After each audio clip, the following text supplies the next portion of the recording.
जय श्री राम। मैं वसंत रावल। आज मैं आपको बताने वाला हूं किसी व्यक्ति की जन्म कुंडली को देखकर हमें कैसे पता चलता है कि उसका जन्म कौन सी विंशोत्तरी महादशा में हुआ है। ये जानने का एक आसान तरीका है जो आज मैं आपको बताने वाला हूं। हमारी ये जो नई सीरीज है जिसका नाम है सरलता से ज्योतिष सीखे, उसके अंदर टोटल 20 वीडियो बनने वाले हैं।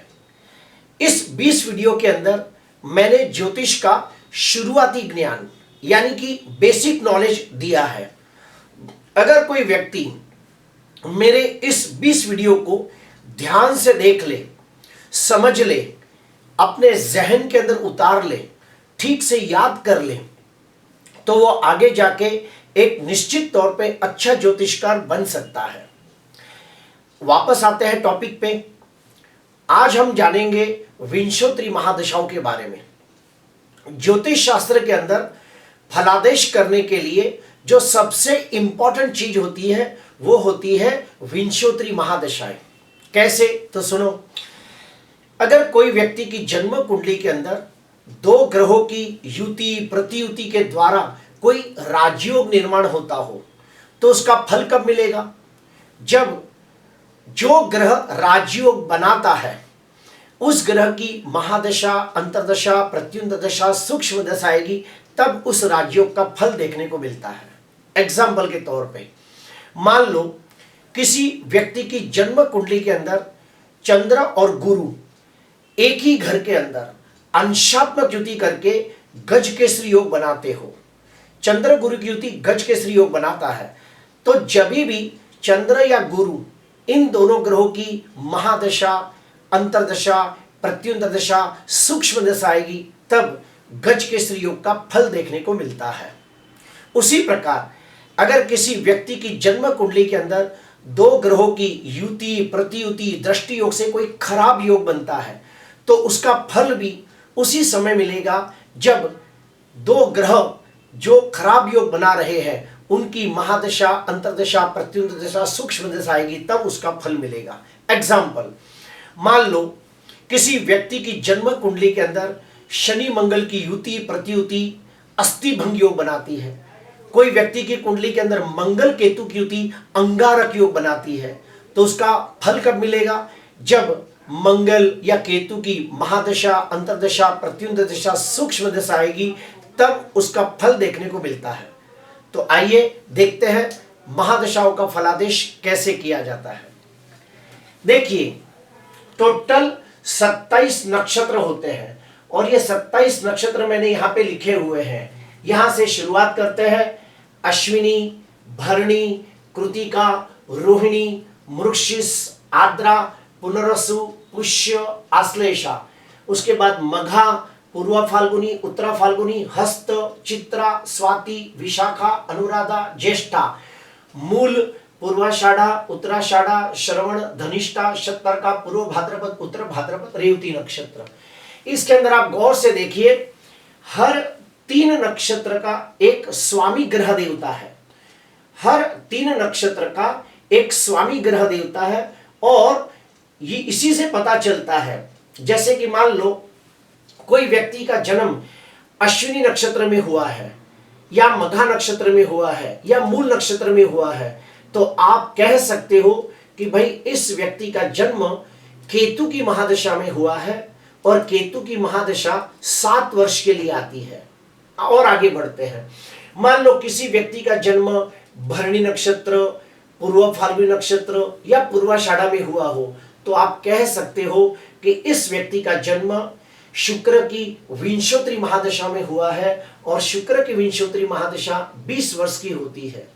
वैसे ही और एक एग्जाम्पल कि मान लो मेरा खुद का जन्म रोहिणी नक्षत्र में हुआ है, तो कोई भी व्यक्ति का जन्म रोहिणी नक्षत्र, हस्त नक्षत्र या श्रवण नक्षत्र में हुआ हो तो कह सकते हैं कि उसका जन्म चंद्र की विंशोत्तरी महादशा में हुआ है और चंद्र की विंशोत्तरी महादशा 10 वर्ष के लिए आती है। अभी एक छोटा सा रैंडम एग्जांपल लेते हैं कि मान लो किसका जन्म स्वाति नक्षत्र में हुआ हो तो तो हम कहेंगे राहु की महादशा में जन्म हुआ है और राहु की महादशा 18 वर्ष की होती है। किसी का जन्म पुष्य नक्षत्र में हुआ है तो उसका शनि की विंशोत्तरी महादशा में जन्म हुआ है और शनि की विंशोत्तरी दशा होती है 19 वर्ष के लिए। तो जितने भी 27 नक्षत्र है, इन 27 नक्षत्रों को नवग्रहों में विभाजित किया गया है, अर्थात हर ग्रह के पास 3 नक्षत्र होते हैं। जैसे कि केतु के पास 3 नक्षत्र, शुक्र के पास 3 नक्षत्र, सूर्य के पास 3 नक्षत्र, चंद्र के पास 3 नक्षत्र। तो हर ग्रह के अंडर में 3 नक्षत्र आते हैं और वो 3 नक्षत्र के अंदर किसी का भी जन्म हुआ हो तो हम कह सकते हैं कि उस ग्रह की विंशोत्तरी महादशा में उसका जन्म हुआ है। आप थोड़ी देर के लिए आप स्क्रीनशॉट लेके ये सारी बातों को एक नोट में नोट डाउन कर सकते हो। इसका आप स्क्रीनशॉट ले सकते हो, इसे आप वीडियो को रोक कर आप ये कोष्टक बना सकते हो ताकि आपको हमेशा के लिए याद रहे कि कौन से 3 नक्षत्र में किसका जन्म हुआ हो तो उसकी कौन से ग्रह की विंशोत्तरी महादशा आएगी। और एक स्टेप अंदर जाते हैं। महादशाएं 3 टाइप की होती है। एक होती है अष्टोत्तरी महादशाएं। ये अष्टोत्तरी महादशाएं ज्यादातर साउथ में इसका इस्तेमाल किया जाता है, यानी कि केरला, तमिलनाडु, मद्रास, कन्याकुमारी साइड अष्टोत्तरी महादशा को देखा जाता है। अष्टोत्तरी महादशा यानी ये जितने भी ग्रह है इन सभी दशाओं के जो वर्ष है उसका टोटल मारा जाए तो 80 वर्ष का होता है। उसके बाद जो उत्तर तरफ के लोग हैं यानी कि Mumbai, UP, MP, Delhi, Kashmir side, Gujarat side, Rajasthan side जितने भी लोग हैं उत्तर के तरफ, वो सभी लोग विंशोत्तरी महादशा को ज्यादा महत्व देते हैं। और विंशोत्तरी महादशा के अंदर टोटल 120 वर्ष आते हैं। कैसे? तो यहाँ पे आपको मैं बता देता हूं। ये देखिए, केतु के 7 वर्ष, शुक्र के 20 वर्ष, सूर्य के 6 वर्ष, चंद्र के 10 वर्ष, मंगल के 7 वर्ष, राहु के 18, गुरु के 16, शनि के 19 और बुध के 17। अगर आप ये सभी का टोटल मारोगे तो आपको 120 वर्ष दिखाई देंगे। तो इस प्रकार से हिंदुस्तान के अंदर 2 हिस्से हैं। साउथ के तरफ अष्टोत्तरी महादशा का चलन ज्यादा है और नॉर्थ के तरफ विंशोत्तरी महादशा का चलन ज्यादा है।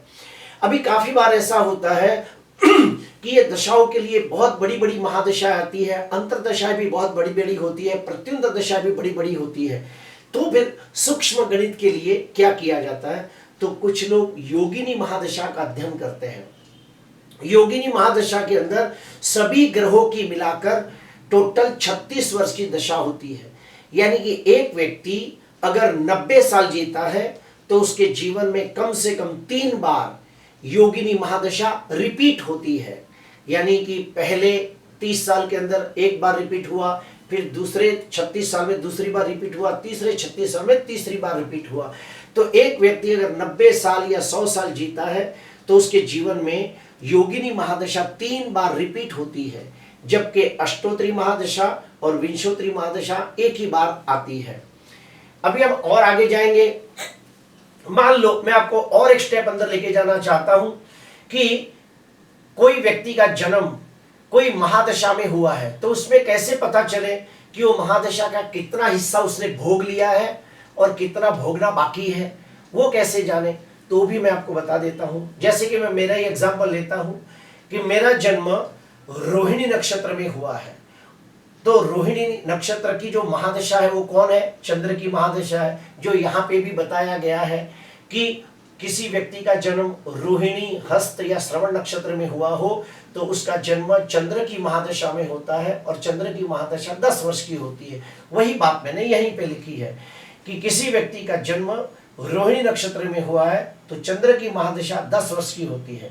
अभी हर नक्षत्र के 4 चरण होते हैं। फिर से कहूंगा, हर नक्षत्र के 4 चरण होते हैं, तो उसी प्रकार रोहिणी नक्षत्र के भी 4 चरण हमने लिख दिए। अभी 10 वर्ष की महादशा है तो इसके भी हमें 4 टुकड़े करने पड़ेंगे। तो 2.5 वर्ष, 2.5 वर्ष, 2.5 वर्ष और 2.5 साल। तो 2.5, 2.5, 2.5, 2.5 4 हिस्सों में डिवाइड कर दिया तो हर एक हिस्से को 2.5 साल मिले। अभी मेरा जन्म मान लो तीसरे चरण में हुआ है तो कह सकते हैं कि भाई इस व्यक्ति का जन्म रोहिणी महादशा के अंदर हुआ है, इसका जन्म रोहिणी नक्षत्र में हुआ है, तो चंद्र की महादशा के 3 चरण काटने की वजह से 7.5 साल भोग लिए हैं और अभी भी 2.5 साल भोगने बाकी है। इस तरह से आप कह सकते हो। एग्जाम्पल देता हूं, मान लो किसी व्यक्ति का जन्म पुनर्सु नक्षत्र, विशाखा नक्षत्र या पूर्व भाद्रपद नक्षत्र में किसका जन्म हुआ है, तो हम कहेंगे कि उसका जन्म गुरु की महादशा में हुआ है। और गुरु की महादशा 16 वर्ष के लिए आती है। अभी हर महादशा के अंदर 4 चरण होते हैं, तो गुरु की महादशा के भी 4 चरण होंगे, तो हर चरण के अंदर 4-4 वर्ष आएंगे। यानी कि पहले चरण में 4 वर्ष, दूसरे चरण में 4 वर्ष, तीसरे चरण में 4 वर्ष, चौथे चरण में 4 वर्ष। अगर मान लो किसी व्यक्ति का जन्म गुरु की महादशा में तीसरे चरण में हुआ है, तो हम कहेंगे कि उस व्यक्ति ने 12 साल की गुरु की महादशा भोग ली है, उसका हो गया पूरा। अभी जो आखिरी 4 वर्ष बाकी है वो उसे भोगने बाकी है। तो इस प्रकार से हम लोग गणित करते हैं। प्रिय दर्शकों, आज मैंने आपको बताया कि कोई व्यक्ति का जन्म कौन से नक्षत्र में हुआ हो, उसको देखकर हमें पता चलता है कि उसका जन्म कौन से ग्रह की विंशोत्तरी महादशा में हुआ है। फिर और डीप में जाते हैं तो कौन से चरण में उसका जन्म हुआ है, और उस चरणों को देखकर हमें पता चलता है कि उस व्यक्ति ने उस ग्रह की विंशोत्तरी महादशा का कितना हिस्सा उसका भोग के हो गया है और अभी कितना भोगना बाकी है। प्रिय दर्शकों, ये कोष्टक आपको बहुत ही काम आएगा। हो सकता है कि आप इसे अच्छी तरह नोट डाउन कर लो, तो आपको भविष्य में इसका बहुत उपयोग होगा। आज के लिए बस इतना ही। आपको अच्छा लगा हो तो जरूर लाइक करना, सब्सक्राइब करना। नमस्कार।